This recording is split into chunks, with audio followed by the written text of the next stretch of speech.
المصطفى اما بعد حضرات اساتذہ کرام اور عزیز طلباء، گزشتہ سالوں کی طرح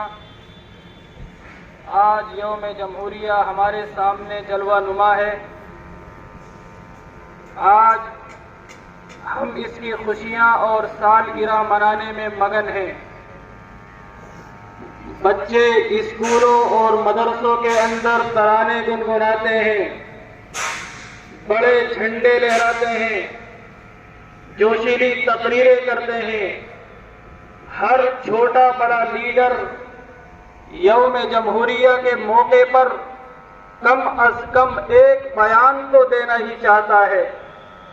ادھر میڈیا جنگ آزادی کے حالات اور واقعات بیان کرنے میں اور ممتاز مجاہدین کی سیرت کو سنانے میں اپنا پورا زور صرف کر دیتی ہے، لیکن یہ دن جو پیغام لے کر آتا ہے اس پر بہت کم لوگوں کی توجہ ہوتی ہے۔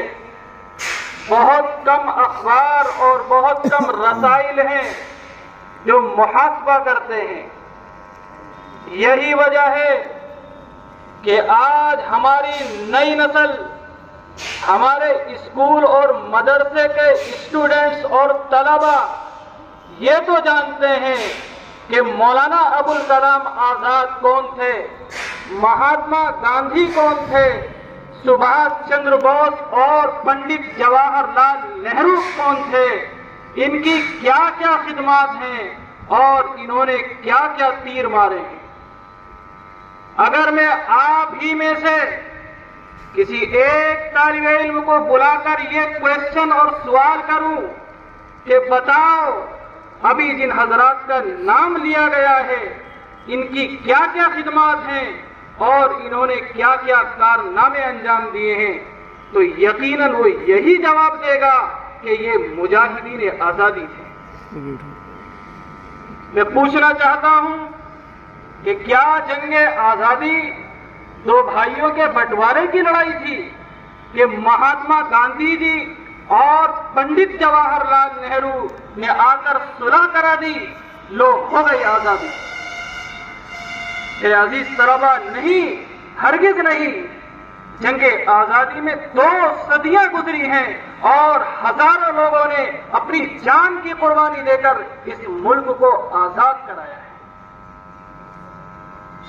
میرے عزیز طلباء، یہ دن ہمیں سوچنے سمجھنے اور کوئی لائحہ عمل تیار کرنے کا پیغام دیتا ہے۔ یہ دن ہمیں اپنے اسلاف اور اپنے بزرگوں کی قربانیوں کو یاد کر کے ان سے سبق سیکھ کر زندگی گزارنے کا پیغام دیتا ہے کہ جنگ آزادی کی 200 سالہ تاریخ ہے۔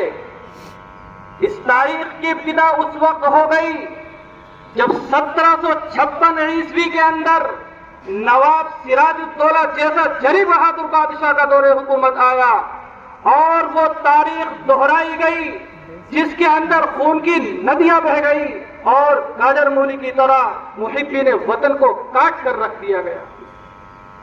آج ہم اس جنگ کو 1857 کی جنگ کے نام سے یاد کرتے ہیں۔ پھر دوسرا دور اس وقت مکمل ہوا جب انگریز کی غلامی کی زنجیریں قانونی طور پر ہماری گردنوں سے نکالی گئی۔ آج ہم اس کو 1947 کے نام سے یاد کرتے ہیں۔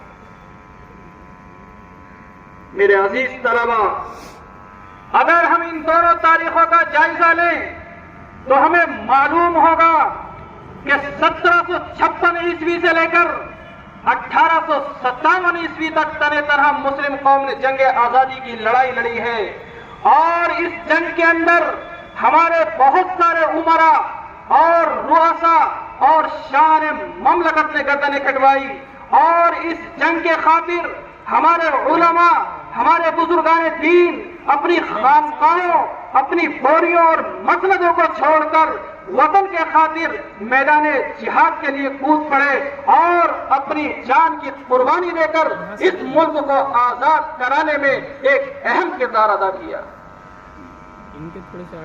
میرے عزیز طلباء، ہندوستان کو آزاد کرانے میں ہمارے اکابرین اور مسلمانوں کا بڑا اہم کردار ہے۔ اگر آپ تاریخ کے اوراق کو الٹ کر دیکھیں گے تو ہر طرف مسلمانوں کی قربانیاں ہی قربانیاں نظر آئیں گی۔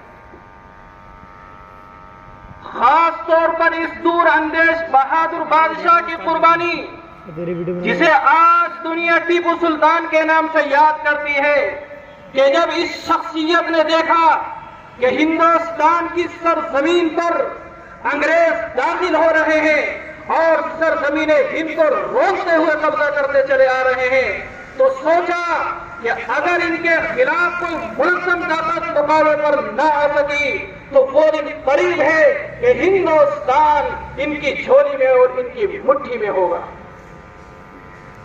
تو انہوں نے جنگیں شروع کی اور انگریز کے خلاف لڑتے رہے، کسی بھی حالت میں انگریز کے سامنے گھٹنے نہیں ٹیکے۔ ان کا ایک قول بڑا مشہور اور بڑا فیمس ہے کہ گیدڑ کی 100 سالہ زندگی سے شیر کی ایک دن کی زندگی بہتر ہے۔ میرے عزیز طلبہ، آخر اپنوں کی غداری کی وجہ سے اور جنوب ہند کے لوگوں کی انگریز چاپلوسی اور چمچہ گیری کی وجہ سے یہ بہادر بادشاہ 1799 عیسوی کو سرنگا پٹنم کے معرکے میں شہید ہو گئے۔ اب ان کے جانے کے بعد کوئی ایسی توپ، کوئی ایسی طاقت باقی نہیں رہ گئی تھی جو انگریزوں کا مقابلہ کر سکے۔ ملک کے اندر بے چینیاں شروع ہو گئی تو 1857 کی بغاوت سے بہت پہلے حضرت شاہ عبد العزیز محدث دہلوی رحمت اللہ علیہ نے اعلان جہاد کر دیا اور ریگولر مسلسل اناؤنسمنٹ کرتے رہے اور انگریز کے خلاف جہاد کے بارے میں لوگوں سے کہتے رہے۔ آپ جدھر بھی دیکھیں گے مسلمانوں کی قربانیاں ہی قربانیاں نظر آئیں گی۔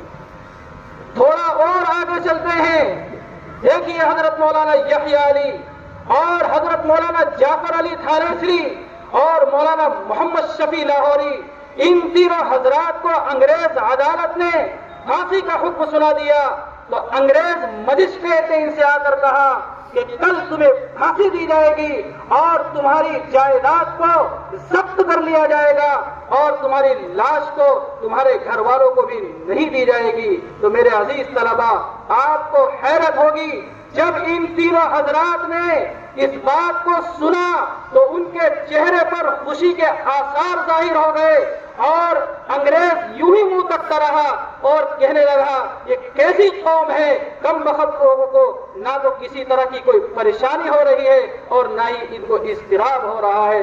شاید کہ ہماری یہ بات نہ سمجھ پائے ہوں، اپنی بات کو انگریز مجسٹریٹ نے ریپیٹ کیا، اپنی بات کو دہرایا، شاید اب سمجھ جائیں، لیکن اس کے باوجود ان تینوں حضرات کی خوشیوں میں کسی قسم کی کوئی کمی نہیں۔ یہ تھے ہمارے اکابرین کی تاریخ۔ اگر ہم تاریخ بیان کرنے لگیں تو شاید وقت کم ہو جائے اور بات لمبی ہوتی چلی جائے۔ بہرحال 15 اگست 1947 کے اندر اس ملک میں آزادی ملی اور آج کے دن 26 جنوری 1950 کو اس ملک میں جمہوری نظام قائم کیا گیا۔